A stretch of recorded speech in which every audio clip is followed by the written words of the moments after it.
morning, my name is Amber and it is Dewey's 24-hour readathon time. I am super excited for Dewey's this round. I have quite a few books picked out, quite a few snacks picked out, and I'm just ready to get as much reading done as possible in the next 24 hours. I'm starting off with Jane Cracks a Cold One because this is the first book in the Nocturne Falls mystery series, and I just have been really wanting to start this cozy mystery series set in the world that I've been really enjoying recently, and starting it during Dewey's would be great.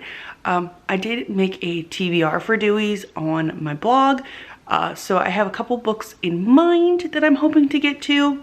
However, I did peruse my Audible, my Hoopla, and my Libby to find books that were really short that I could potentially squeeze in. So let's get started.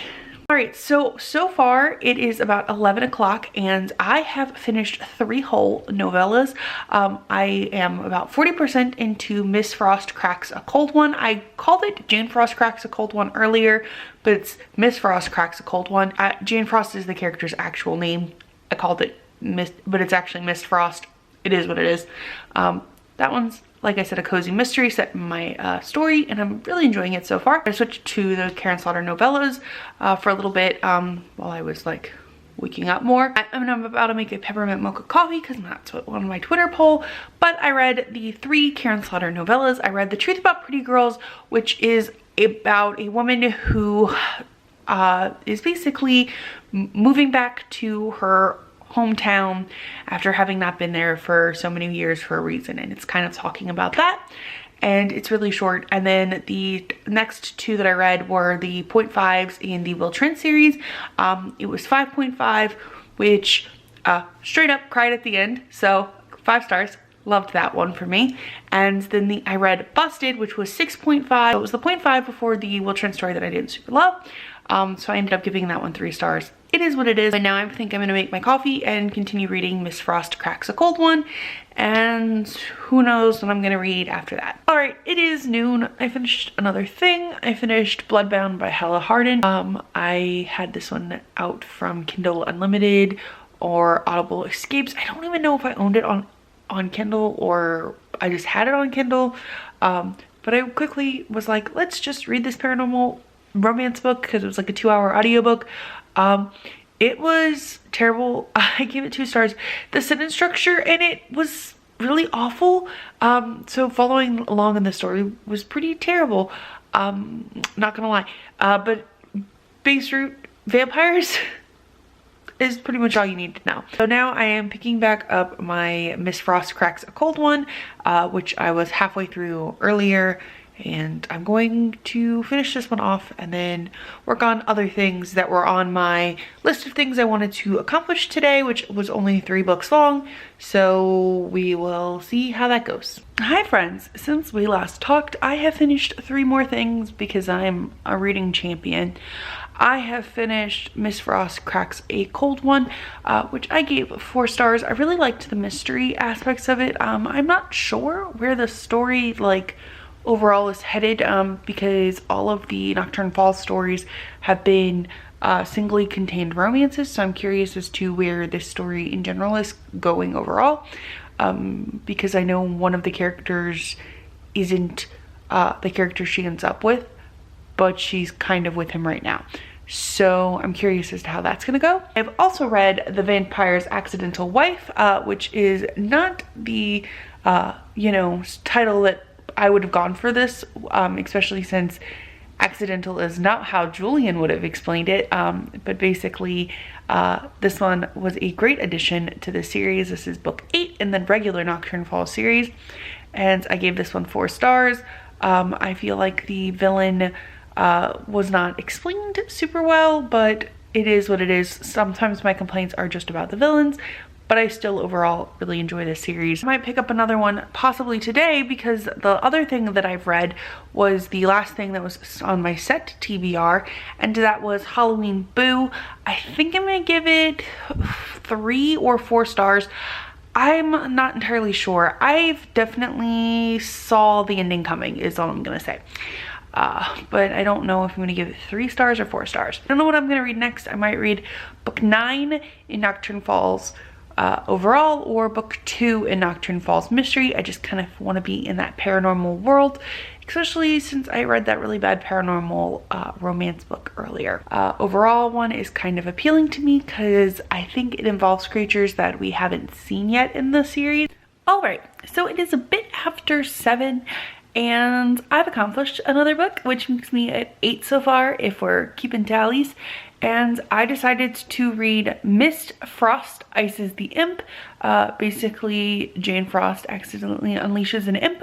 I gave this one a 3-star. Basically, this is a foundational book for what basically the rest of the series is to come. The first book in the series was introducing Jane to this world of Nocturne Falls, and this one is basically introducing Nocturne Falls to Jane. Overall, I didn't super love the mystery and I felt like it was a little long. So I gave this one a 3 stars, and I'm looking forward to immediately continuing on with the next one, which is Miss Frost Saves the Sandman. Basically, my plans are to read these 3 Nocturne Falls mystery series, the Nocturne Falls 4.5 novella, then read these 2, and then read this one, and that's my plans for the next bit. Basically, if I need a break and want to read something else, I'll switch out.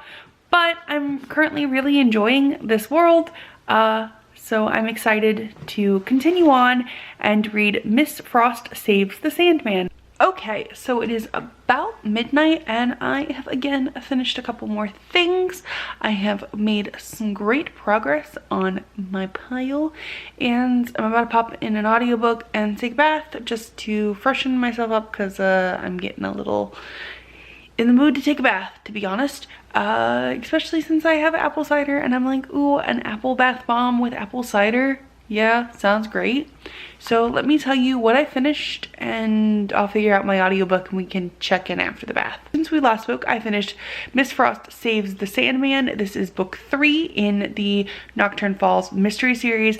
I overall enjoyed this one. I gave it 3 stars, but the mystery did leave something to be desired for this one. So overall I enjoyed it, but I only gave it 3. I then read Miss Frost Cracks a Caper, which was a bit longer. I gave this one 4 stars and I like where this story is headed. I ended up giving this one 4 stars. It has to do more with the romance aspects for the story. Basically, there was a love triangle going on and then another character gets added and then it ends interestingly at the end of this book. I'm not sure how that ends. I'm not sure how that goes overall because I haven't read book 5. I did read 4.5, which was When Birdie Babysat Spider, and I gave this one 5 stars. Birdie is a character that I have been reading in all of the Nocturne Falls books. Basically, she is the receptionist at the sheriff's office. She's the older lady best friend for the protagonist of the Jane Frost Nocturne Falls series, and she's a werewolf and she's babysitting the cat. And it's just a fun little time, and it was super short but super cute. But I definitely think that it's time for a bath, and I'm super excited to take my bath and wake myself up a little bit, and I might have some coffee if the bath doesn't work. Alright, it is about 3 a.m. I have bathed, finished a book, and have made a cup of coffee since we last talked. And I'm a good chunk of the way through another one. I am really hooked on peppermint mocha right now, so yay for that. And I read Welcome to the Dead House, which is the first Goosebumps book. I was in the mood for some good old-fashioned Goosebumps throwback, and this was conveniently available, and so I went ahead and checked it out and listened to it, and I had a grand old time, and I gave it 3 stars. It was cute, it was fun, but it kind of wrapped up weird, if that makes sense. I'm currently quite a bit into Miss Frost Braves the Blizzard, and after I finish this one I'll be able to move back into the regular Nocturne Falls series for the 2 books that I have remaining that are physically out from the library, so that's pretty exciting, especially since this is book 5 of 6 that are out, so I'm chugging along pretty nicely. but it is 3 a.m. and I'm getting a little sleepy. So hopefully the coffee will rejuvenate me a little bit more, but we shall see. Alright, so here's the scoop. I finished Miss Frost Breaks the Blizzard. It had a Yeti. I gave it 3 stars. My rating has more to do with romance things than like the mystery, but that's really relevant to the plot. This is book 5 in the series. I can't say much more than that at this point. But I am now in a pickle. I've kind of played myself because it's now 4 a.m.